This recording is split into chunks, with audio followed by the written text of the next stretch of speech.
And so the first item on our list is, I hope you're doing well. When looking at all of the cold emails I receive every day from salespeople that are trying to sell something, the majority of them start out their email by saying some version of, I hope you're doing well, or I hope this finds you well. And if you're a salesperson creating your cold email message, this might seem like a very nice thing to say in the beginning of your email. And if you're being nice, that might improve how you're received by the prospect. But the exact opposite is happening, because the way you're starting your email is the same that the majority of salespeople that are trying to sell something start their email. So what this does is this flags you as a salesperson that's trying to sell something, leading to triggering guardedness and possibly an instant delete. Another factor to consider is that it is a waste of words. Another thing that can trigger an instant delete is the length of an email, and it's not real complicated. The longer your email, the quicker it will be deleted. And if you agree with that, then our goal is to have our emails to be as short as possible and use as few words as possible, making every word on the page extremely valuable real estate. And that means that if we delete the sentence of I hope you are doing well, that is a small victory in the area of either shortening our email or using that space for something more important in terms of our message. Another thing that salespeople who are trying to sell something say in the beginning of their cold email messages is some version of, I'm following back up with you. In almost every scenario, you are going to have to send multiple emails to a contact in order to get engaged. When you mention that the email that you're sending today is associated with emails that you sent in the past, you are communicating a few different negative things to the prospect in that exact moment. First of all, you're flagging yourself as a salesperson who's trying to sell something.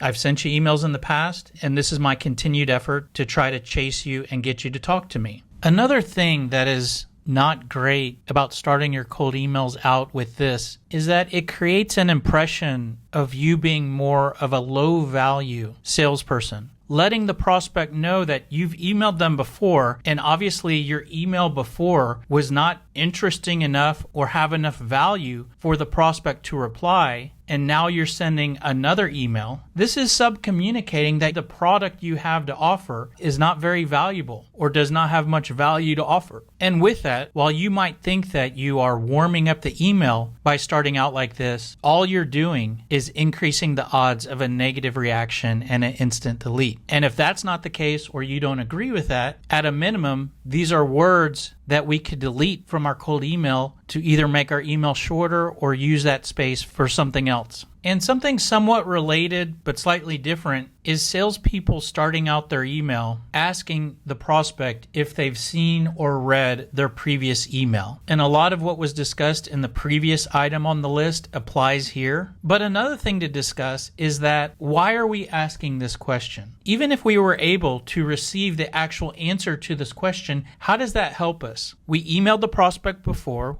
we did not hear back. Now we're emailing them again. If we know whether they read or did not read or did not see the email, does that change our position in this exact moment with the email we're sending today? In my opinion, that information does not help us at all. In addition, there's a very good chance that we could annoy the prospect by asking this question. Think about when you were a kid and your parents asked the status of something. Regardless of if you did the task or did not do the task, think about how you feel when your parents ask you if you've completed your homework. Did you clean the room? Did you take the trash out? You likely felt annoyed. The simple fact that someone is asking the status of whether or not you've done something creates a nagging tone. Do you really want to nag the prospect? If at a bare minimum we're trying to avoid a negative reaction, definitely avoid asking a nagging question in the beginning of your email. And an additional thought here is that you are going to have to email your prospects multiple times. And instead of telling the prospect that you're following back up on emails you've already sent or asking them if they've seen or they've received the other emails, just continue to email the prospect. Treat them as individual emails. that stand on their own. Assume that the prospect hasn't seen the previous emails. Just send your next email. Treat it as an opportunity to tell an additional part of your story. And maybe the prospect is following along and reading all of the emails, but if they're not, that's okay. We're just going to continue to email them, and we're going to follow these tips to minimize how much we annoy them in our additional emails. Another thing salespeople do is they often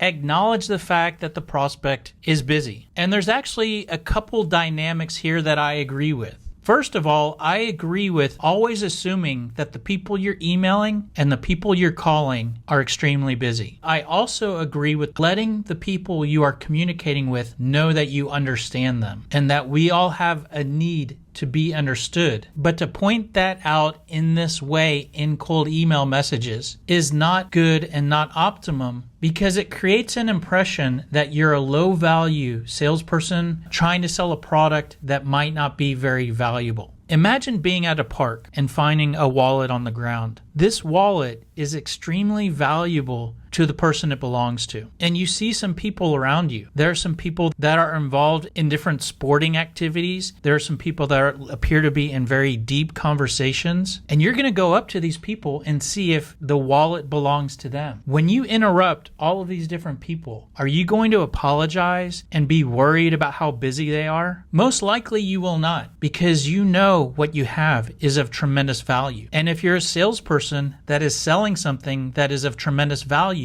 you would not be so worried about how busy the prospect is when you're reaching out to them, either through email or over the phone. Now, it's good that you know how busy they are, but design your email so that it's not long and it's very concise and communicates very clearly to fit with communicating with someone who is extremely busy. But don't be apologetic and worried about being a disruption and bothering them. A fairly new thing that salespeople have started saying in the past few years is mentioning bumping this up in the inbox with the first sentence in their follow-up email. And me personally, I find this completely annoying. And a lot of the things already discussed apply to this. And my recommendation would be to not say this and instead just send the next email. Yes, maybe they missed it. Yes, maybe it's lost in their inbox. And the way that you deal with that as a salesperson is send your next email, that being an independent email that does not mention the email that is possibly lost in the inbox. Some salespeople will be really direct and just come out and say, "Are you interested in what I sell?" And I would recommend not doing that for a few reasons. First of all, of course, there's not anything that you could say that more clearly identifies you as a salesperson trying to sell something. But also, someone taught me a long time ago that you do not sell over email. And with that, why would you ask a question that is such a direct selling or closing question? Can you actually take the order over email? Can the prospect actually buy what you sell over email? In most cases, selling the product's not the next step. In most sales processes, the next step might be a conversation or a meeting or an appointment. So design your emails that you focus more on selling the next step of the sales process than selling the product. And lastly, I get a lot of emails that will reference